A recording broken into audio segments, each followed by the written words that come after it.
And welcome back. आप देख रहे हैं आज पाकिस्तान। नजर डालते हैं सियासी मंजरनामे पे। Government is urging the ECP to announce the reserve verdict immediately. इस वक्त सूरत हाल दोबारा गंभीर होती चली जा रही है क्योंकि एक तरफ पंजाब की कैबिनेट यानी मुख्तलिफ मिनिस्टरशिप्स का मसला है।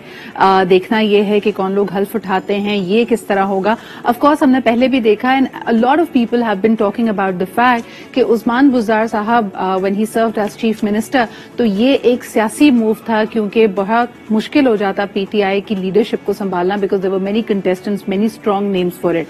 अब दोबारा ये सूरत हाल आपके सामने है कि चीफ मिनिस्टर परवेज इलाही की कैबिनेट में कौन कौन शामिल होगा, स्पीकर कौन होगा, मुख्तलिफ मिनिस्टरशिप्स किसको मिलेंगी और आने वाले दिनों के लिए खास तौर पर इलेक्शंस के लिए तैयारी कैसे की जाएगी। प्राइम मिनिस्टर ने इस वक्त यानी शहबाज शरीफ साहब ने भी एक मिनिस्टेरियल बॉडी तमाम के तमाम ये जो प्रॉब्लम्स आ रही हैं, खुसूसन जो इससे पहले भी हमने आपसे फ्लड्स के हवाले से बात की, उसके डैमेजेस को मॉनिटर करने के लिए एक कमेटी बनाई है। लेकिन एक और बड़ी खबर ये भी है कि PTI के कुछ अरकान से रिलेटेड उनके इस्तीफे, उनका अलग होना, it is a big question mark. आइए आपको दिखाते हैं इस पे एक report and then we'll take the conversation forward. असेंबलियों से मुस्ताफी हो जाना चाहिए। आज हम मुस्तफी होने का ऐलान कर रहे हैं। अपोजिशन का दबाव मुस्तरद, वफाकी हुकूमत पुरअज़म, मुमकिना तहरीक अदम एतमाद से बचने के लिए नहले पर दहला। PTI के अरकान कौमी असम्बली के इस्तीफों की मंजूरी का अमल शुरू कर दिया। PTI के 11 अरकान के इस्तीफे मंजूर कर लिए। स्पीकर कौमी असम्बली ने हुकूमती इत्तेहाद की मशावरत के बाद आर्टिकल 64 की शिक 1 के तहत तखफीज करदा इख्तियारात इस्तेमाल किए। पहले मरहले में शीरी मसारी, अली मोहम्मद खान, फर्रुख हबीब, फजल मोहम्मद खान, शौकत अली, फखर जमान, एजाज शाह, जमील अहमद खान, मोहम्मद अकरम चीमा, अब्दुल शकूर शाद और शानदाना गुलजार के इस्तीफे मंजूर किए गए। तमाम 11 अरकान के इस्तीफों के नोटिफिकेशन भी सिलेक्शन कमीशन को भिजवा दिए गए। तहरीक अदम एतमाद के बाद तहरीक इंसाफ के तमाम 135 अरकान कौमी असम्बली मुस्ताफी हो गए थे। जी जनाब, 11 अप्रैल 2022 को दिए जाने वाले इस्तीफे जिसमें PTI के अरकान मौजूदा हुकूमती सेटअप से मुकम्मल तौर पे अलग हो गए। इसमें भी कई लोगों ने बात की जी कि एक फाल ऑपोजिशन बन सकती थी PTI, लेकिन अभी तक की सूरत हाल में जिस तरह PTI अपना नैरेटिव आगे लेके चली है, चाहे वो हकीकी आजादी का नैरेटिव हो या फिर इम्पोर्टेड हुकूमत नामंजूर का नैरेटिव हो, ऐसा लगता है it is resonating with the people. इसके लिए बड़ी सख्त मेहनत की जा रही है कराची से लेकर खैबर तक।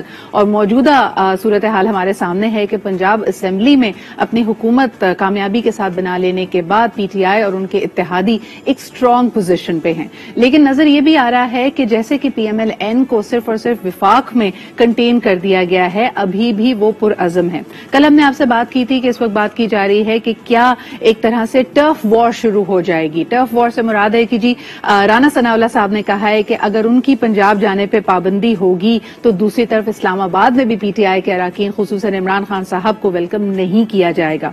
और मुमकिना तौर पे कोई नो कॉन्फिडेंस मूवमेंट ना चल जाए तो वो जो 11 इस्तीफे हमने देखा कि 11 अप्रैल 2022 को PTI ने जमा कराए थे, उनको मंजूर कर लिया गया है। सूरत हाल ये भी है कि फॉरेन फंडिंग और दूसरे केसेस के ऊपर इस वक्त PMLN और तमाम की तमाम PDM मुतहरिक है कि उसके भी फैसले सुनाए जाएं। लेकिन इन तमाम तहफ्फुजात के बाद भी इस वक्त इस्लामाबाद एंड रेलेवेंट सर्कल्स में यही बात की जा रही है कि इलेक्शंस जल्द अज जल्द अनाउंस होंगे। Your guess is as good as. क्या ये इलेक्शंस 2022 में होंगे या 2023 तक जाएंगे? अगर सेटअप फौरी तौर पे बना भी दिया जाता है, यानी ये असेंबलीज डिसॉल्व कर दी जाती हैं, तो फिर यकीनन इलेक्शन कमीशन ऑफ पाकिस्तान पाबंद है कि 90 रोज के अंदर अंदर इलेक्शंस करवाए जाएं। खासतौर पर इंटरिम गवर्नमेंट किस तरह की होगी, जिस किस्म की फाइनेंशियल इंस्टेबिलिटी हम इस वक्त देख रहे हैं। खबर ये भी है, कई जराए कई तज्जियाकार ये भी कह रहे हैं कि इंटरिम गवर्नमेंट को भी बहुत सारे सख्त फैसले करने पड़ सकते हैं।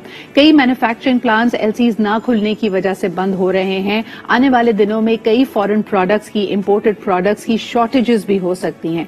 इन चीजों को संभालने के लिए ही पहले भी एक तरह से लग्जरी आइटम्स पे और एक लंबी फहरिस्त थी चीजों की जिनको हमने बैन किया था। लेकिन साथ ही हम ये देख रहे हैं कि अब सूरत हाल थोड़ी मुख्तलिफ हो गई है।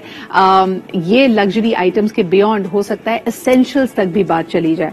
तो आम आदमी के लिए जी जिंदगी और हालात बहुत मुश्किल होते चले जा रहे हैं और हो सकता है the visible are going to become invisible, लेकिन अहम बात ये भी है कि जो इनविजिबल हैं उनके लिए राहत पहुंचाई जाए। आपको ये भी बताते चलें कि फौरी तौर पे पंजाब में अपनी हुकूमत बनाने के बाद यौम तशक्कुर पे इमरान खान साहब ने बात करते हुए कहा कि फौरी तौर पे एहसास प्रोग्राम को बहाल किया जाएगा और उसमें राशनिंग की यानी तकरीबन कुछ राशन भी प्रोवाइड करने की कोशिश की जाएगी। लेकिन how is the private sector और खास तौर पे कॉर्पोरेट्स किस तरह इसके लिए स्टेप अप कर रहे हैं, ये भी बड़ा अहम है। आपको बताते चलें कि यूनिलीवर पाकिस्तान ने इस हवाले से कोशिशें एक फाल तरीके से वो आगे बढ़े हैं और इन्फ्लेशन रेट्स जो इस वक्त अनप्रेसिडेंटेड तौर पे बढ़ रहे हैं उसको मद्देनजर रखते हुए अपना जो सबसे बड़ा the bottom of the pyramid है, द लार्जेस्ट स्ट्रैटा है, उसमें उन्होंने बेहतरी लाने की कोशिश की है। इस वक्त हमारे साथ मौजूद हैं मशहूर समाजी कारकुन and media personality Shahzad Roy. आइए उनसे गुफ्तगू करते हैं और जानते हैं कि इस तरह के मेजर्स की कितनी जरूरत है। अस्सलाम वालेकुम शहजाद। वालेकुम अस्सलाम, क्या हाल है आपका? बिल्कुल ठीक ठाक Shahzad, thank you very much for joining us. मुझे बताइए कि मिनिमल वेजेस के ऊपर अक्सर बहस की जाती है। हुकूमत ने इस वक्त मिनिमल वेज को तकरीबन 25,000 पे रखा है, लेकिन आपने आम आदमी की सदा कई हवालों से सुनी होगी कि 25,000 में जरा एक कुनबे का पूरे महीने का खर्च और अखराजात बनाकर तो सिखाएं। अब मुझे बताइए कि how can the society and particularly the private sector step up for this?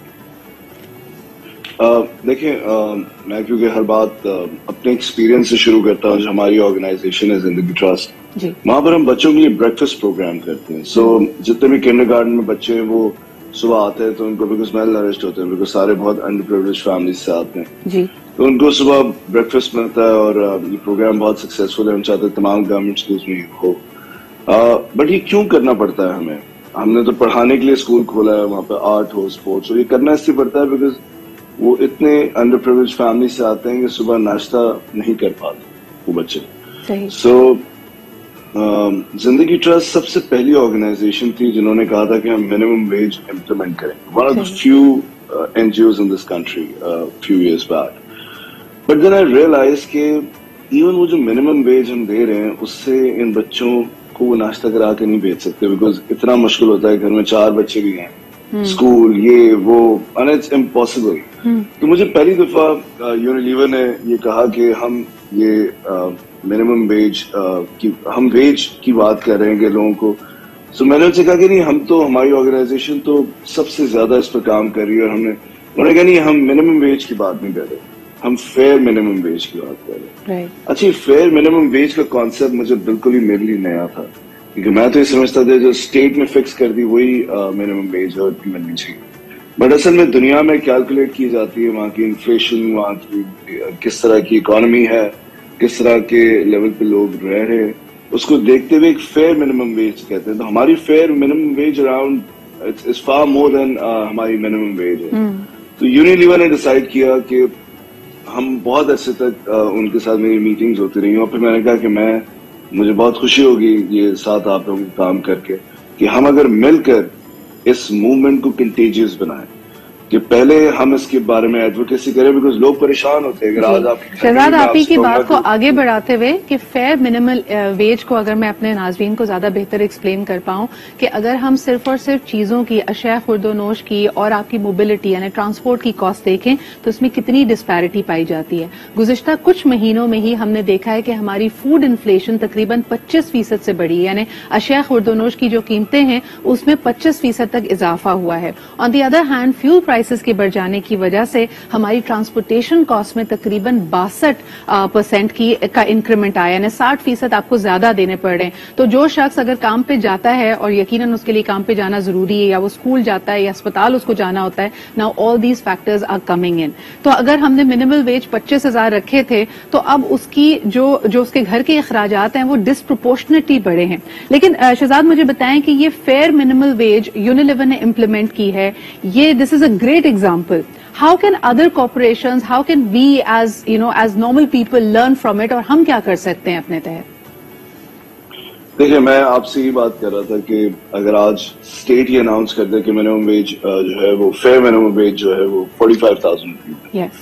तो हम सारे जो घरों में लोग काम करते हैं हमें परेशान हो जाएंगे, हम कैसे 45,000 तो ये एक डिबेट है इसके अंदर। लेकिन यूनिलीवर ने स्टेप ये लिया है کہ ہم یہ اپنی انسٹیٹیوشن میں کر کے دکھائیں گے پہلے. صحیح. جو بھی انفلیشن ہے, جو بھی ایشوز ہیں, اور اس کے بعد ہم ایڈوکیسی کریں گے کہ تمام کارپوریٹس, تمام جو بھی لوگ ہائر کرتے ہیں منیمم ویج, اصل میں پھر اسٹیٹ کو ڈکلیئر کرنا پڑے گا. جب تک اسٹیٹ یہ ڈکلیئر نہیں کرے گی کہ فیئر منیمم ویج یہ ہوگی, جب تک سب کرنے کے پابند نہیں ہوں گے. ابھی تو ایک مورل رسپانسبلٹی ہم سب پر کہ ہمیں کرنی چاہیے, بٹ ہماری کوشش یہ ہے کہ آہستہ آہستہ یہ کنٹیجیس ہو موومنٹ, جس پر ابھی ہم نے ایک گانا بھی کیا تھا جی لے, تو یہ آہستہ آہستہ کنٹیجیس ہو, اور پھر اسٹیٹ اس کو اناؤنس کرے کہ ہم اس کو فیئر منیمم ہم چاہتے ہیں کہ یہ ویج ہونی چاہیے, تو وہ پھر ایک لا بن جائے گا اور سب کو امپلیمنٹ کرنا ہوگا. اچھا, ایک مشکل اس میں یہ بھی, جیسے آپ نے خود کہا کہ ڈیمانڈ اینڈ سپلائی, اگر آپ منیمل ویج کو بڑھاتے ہیں اینڈ انفارچونیٹلی اس وقت جو ہماری ایکسپورٹس کا حال ہے, جو جس طرح ڈیمانڈ جس طرف جا رہی ہے, معیشت جس طرح اسٹیگفلیشن کا شکار ہو رہی ہے, تو واقعی مینوفیکچررز کے لیے اور آرگنائزیشنز کے لیے شاید اس کو امپلیمنٹ کرنا مشکل ہو. شہزاد, مجھے یاد ہے because you know I followed your journey and we've been friends for so long, کہ زندگی ٹرسٹ نے پہلے I am paid to learn program بھی شروع کیا تھا. اس میں آپ کی کیا لرننگ ہے؟ اور اب آپ مجھے بتا رہے ہو کہ جیسے the adapted school has a breakfast programme جس کے اندر ان کائنڈ مدد کی جاتی ہے. پہلے آپ باقاعدہ بچوں کو پڑھنے کے لیے پیسے دیتے تھے, تو دونوں میں سے کیا بہتر ہے کہ لوگوں کو ان کائنڈ ان کی مدد کریں یا ان کے ہاتھ میں پیسہ رکھیں؟ دیکھیں, میں نے سب سے پہلے جو program I am paid to learn start کیا تھا, اس کا سب سے بڑا ریزن کیا, بیکاز میں نے دیکھا کہ یہ جو بچے باہر بھیک مانگتے ہیں, اسکیونجرز ہیں, فیکٹریوں میں کام کرتے ہیں, ان کے ماں باپ چاہتے ہیں کہ وہ پیسہ کما کے گھر لائیں, تو وہ اسکول نہیں بھیجتے تھے ان کو. تو میں نے سوچا کہ میں کسی طرح ان بچوں کو 20 یا 25 روپے انسینٹیو دے کے, جہاں پر بھی وہ کام کرتے ہیں وہیں پر ایک بلڈنگ کے اندر اسکول سیٹ اپ کر کے ان کو ہم پڑھائیں, اور ان کو 20-25 روپے دے. اگر وہ آتے اسکول تو ہم دیں گے. وہ 3 گھنٹے کا نان فارمل ایجوکیشن تھا, بہت سکسیسفل تھا. بٹ میں نے یہ ریئلائز کیا کہ ملکوں کے اندر تعلیمی نظام اس طرح سے چینج نہیں ہوتے. یہ صرف فائر فائٹنگ ہو سکتی ہے, چیریٹی ہو سکتی ہے. جب تک سرکاری اسکولوں کو آپ ٹھیک نہیں کرتے, وہاں پر انسینٹیو دیں, وہاں پر آپ سب کچھ کریں, ادروائز آپ پھر ایک چھوٹے جگہ پر ان بچوں کو تو لے آتے ہیں, بٹ وہی آپ کو حکومت کا سسٹم فالو کرنا پڑتا ہے, وہی برا ٹیچر اس کو پڑھا رہا ہوتا ہے, وہی روٹ لرننگ کا پروسیس چل رہا ہوتا ہے, صرف ان کو پیسے مل رہے ہیں. تو ہم نے سوچا کہ ہم پورا نظام ہی چینج کریں گے. ہم یہ جو پورا ایک روٹ لرننگ کا کلچر ہے جس میں ٹیچرز ٹرین نہیں ہے, ان کے پاس ڈگریز نہیں ہے, انفراسٹرکچر تباہ ہوا ہے, اور بڑی بڑی بلڈنگز بنی ہوئی ہے اس ملک کے اندر گورنمنٹ کی, ان کو ہم نے چھوڑ دیا اور ہم نے کہا ایک اور بلڈنگ بنائیں گے. تو میں سمجھتا ہوں یہ ظلم ہے کہ جو گورنمنٹ کی بڑی بڑی بلڈنگز پڑی ہوئی ہیں جہاں پر گورنمنٹ ٹیچر آتے نہیں آتے, پہلے ان کو فکس کریں. ہم نے اس کو فکس کر کے ایک ماڈل دے دیا اس ملک کو.